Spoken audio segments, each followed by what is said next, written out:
Good morning everyone, welcome back to my channel Martin Data.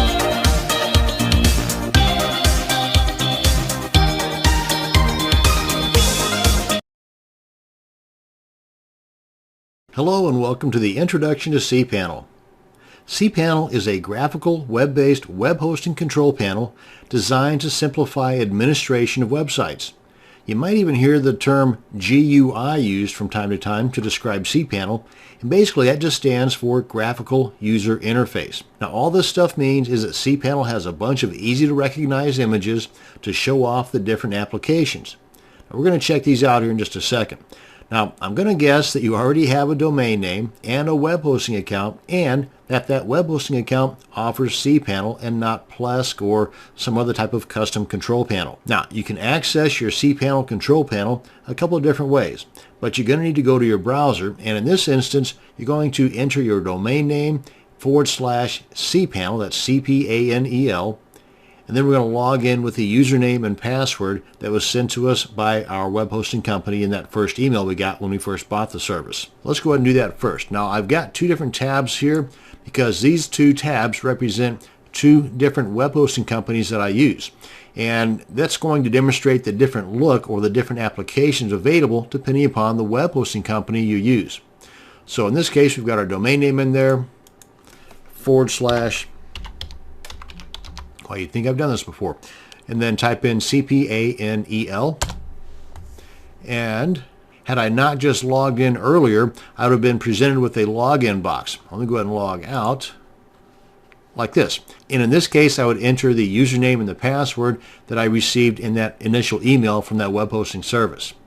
Now, as you can see up here in the browser bar, we've got this little padlock and the HTTPS. That signifies that we are logged in securely. Now let's do the same thing over here, and a different way to log in is you type in the domain name in the browser bar like we've got there, and instead of a / in cPanel, we put a colon, that's the two dots, and then a number, either 2082, that's the unsecure login, or 2083, like this, and that's the secure login method. So let's try the 2082. And we're presented with a box, and even this one looks a little bit different than the box presented to us on that other company. And here we are.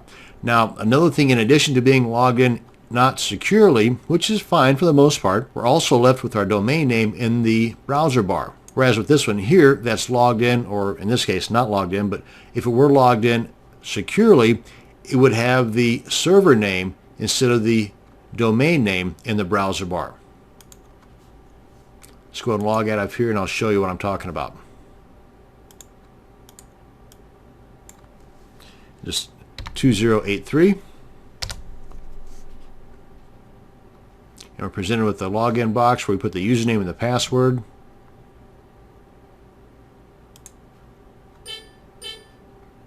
Log in. And here we are with the padlock and the HTTPS and the server name. No longer is it showing the domain name.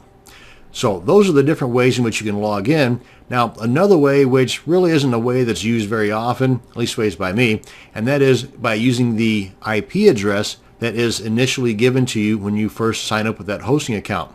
Because whenever you first sign up with a hosting account, you're providing them, for the most part, with a domain name that they can then attach to that hosting account. Now, instead of that domain name being immediately accessible to that hosting account, because it's got to propagate, as they call it, through the internet first, which can take a couple of days or so, instead of waiting for that, they give you, they being the web hosting company, give you an IP address that you can use to log in. Now, no matter how you log in, you're going to be presented with the same homepage, the same interface. And what's going to be different, though, whether you're logged in securely or not, let's go ahead and log into here real quick. So whether you're logged in not securely or securely, you're going to be presented with the same front page, the same interface. What's going to be different, though, is the applications available, again, depending upon the web hosting service you're using. For example, just at a quick glance, if I toggle back and forth between the two, you'll see one difference is right in here, where on this account, I'm given this particular application, R1 Soft Restore Backups, and that's not available on this one. But on this one, I've got, what is that, anonymous FTP, but not on this one. No anonymous FTP on this one. So again, it just depends.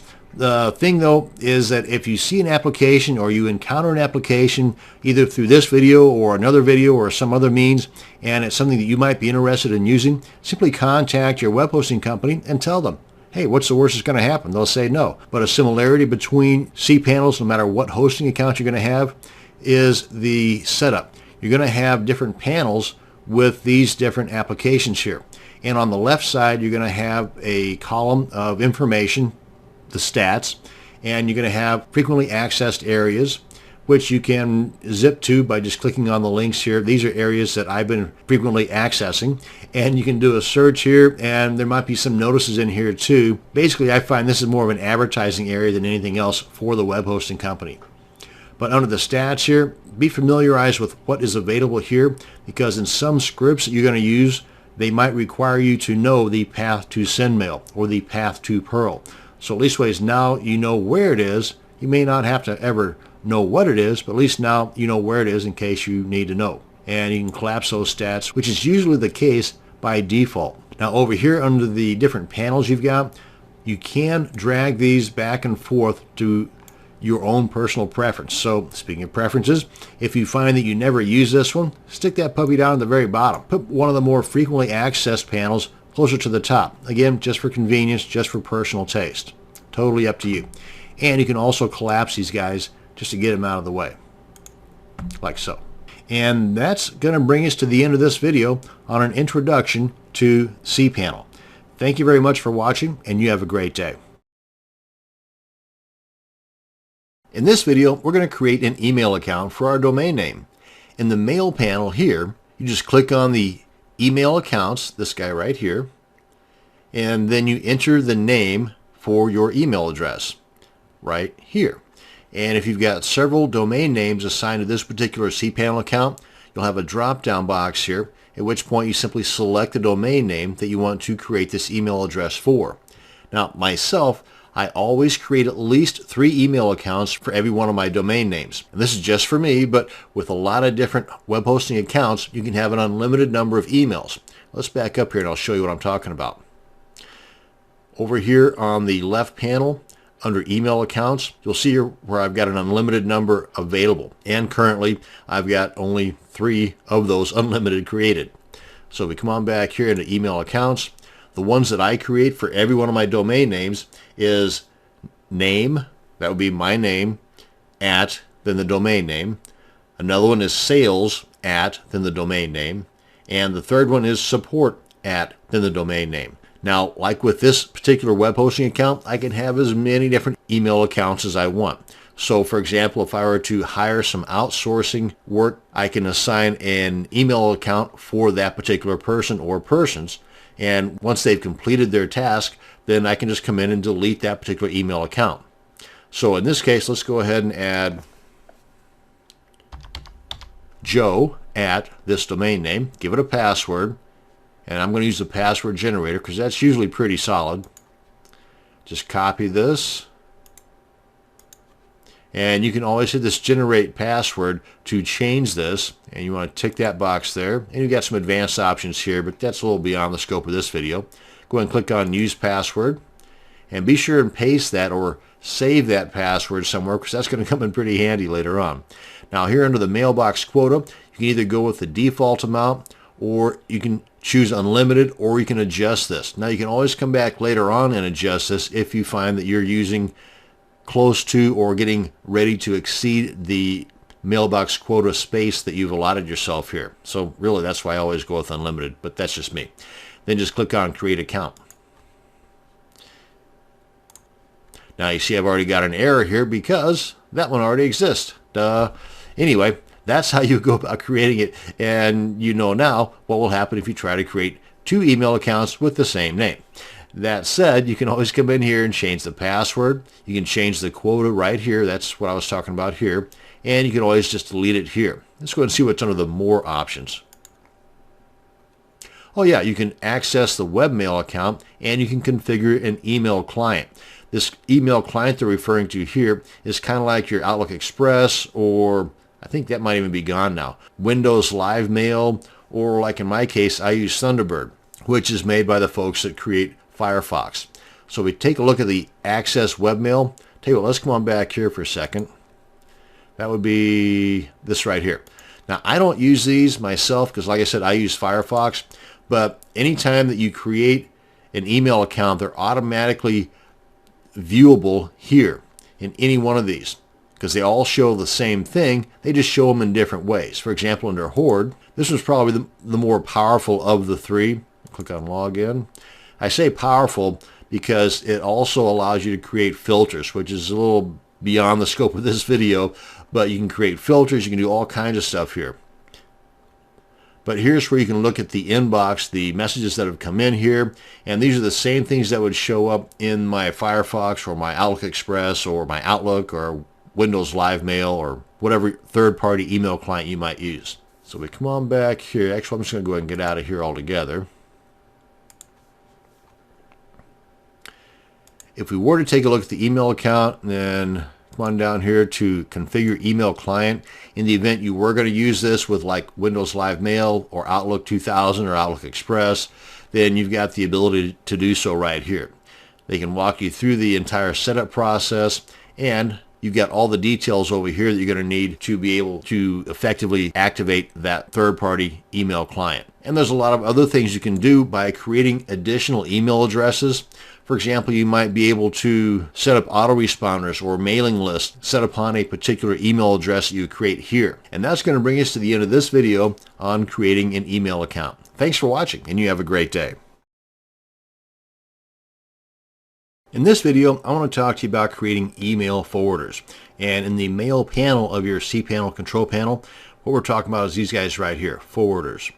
Now, while there may be several different reasons why you would want to create a forwarder of your email accounts, my main reason is time, saving time. Time is money, so in this case, I'm going to be saving money too. Now, as far as the forwarders, basically, what I mean by that is that I've got several domains, and each domain I have at least 3 email addresses assigned to that one domain. My name, sales, and support. Now, there may be several other emails, but that would just save me that much more time if I were to forward those also. So I forward each and every one of my emails to a main email account, and that main email account is kind of a catch-all for all my emails. So I need to go to one email address to check my emails, not a bazillion different email addresses, which takes a lot of time. Now, these forwarders, they allow me to see not just the email, but the email address they were sent to. So whenever I reply, then that reply comes from that particular email address, not from the one they were forwarded to. Hopefully that makes sense. Anyway, that's pretty much the why. Let's go ahead and tackle the how. Go ahead and click on the forwarders link. It's very simple too, by the way. Now, of course, to do this, you have to already have the email addresses created, which is done by clicking on the email account link here. So once you've got your email addresses created and you want to forward them to a different email address, click on Add Forwarder. Choose that email address that you've created, and if you've got several different domains, then you want to make sure you've got the right domain and the right email address that you're going to be forwarding. And this is my name at my domain name. I'm going to forward it to my main Gmail account. Assuming, of course, that would be my main Gmail account. Click on Add Forwarder, and it's done. That's how simple it is. And it shows right here what is taking place. Now, if we go back, there'll be a running list of all the email forwarders that you create here. You can use the trace link, and you can delete them. Now, if you wanted to just not worry about individual email addresses to be forwarded, you can just forward all of them that are assigned to a particular domain name using this option right here, the Add Domain Forwarder. The process is basically the same as adding a forwarder to an individual email address, only this way you're doing it to everything that might come into that domain in the form of an email. And that is how you create an email forwarder. In this video, I want to show you how to create a Gmail account, otherwise known as a Google email account. And there's a lot of reasons why you would want to do this, besides the fact that Gmail is simply free. By having a Google account, whether it's Gmail, as I'm going to show you here, or AdWords or AdSense or some other Google account, it opens the doors for you to be able to use a lot of different applications that are free if you got a Gmail or some other type of Google account. Applications like the Google Drive or the Calendar or Google Docs and so many more. So let's go ahead and go to Gmail or Google Mail. There we are, mail.google.com. And we want to create an account. And you may encounter different ways in which you can do this, but this is just one way. So we need to enter our name first and last, choose a username, and one tip here is that if you have a domain name, you may want to try putting that domain name in here. So you have a Gmail account that can be used in conjunction with your domain name and email accounts with your domain name. Then we just throw in the password, confirm the password, put in your birthday, month, day, and year, and your gender, mobile phone if you want. If you don't have a mobile phone, just leave it blank. Put in your current email address. And frankly, in here, I just put in my main email address. And then just to prove that you're not a robot, you got this little captcha stuff to put in here. And then the location. Click on that box there to agree to the terms of service. And then click on the next step. So I'm going to go ahead and pause the video real quick while I fill out all this stuff here. As you can see, it's very straightforward stuff. The only hiccup might be your desired username might already be chosen by somebody else. So again, just play around with it. So I'm going to go ahead and pause the video here for a second while I fill in the blanks. Let's go ahead and throw in a hard to guess password.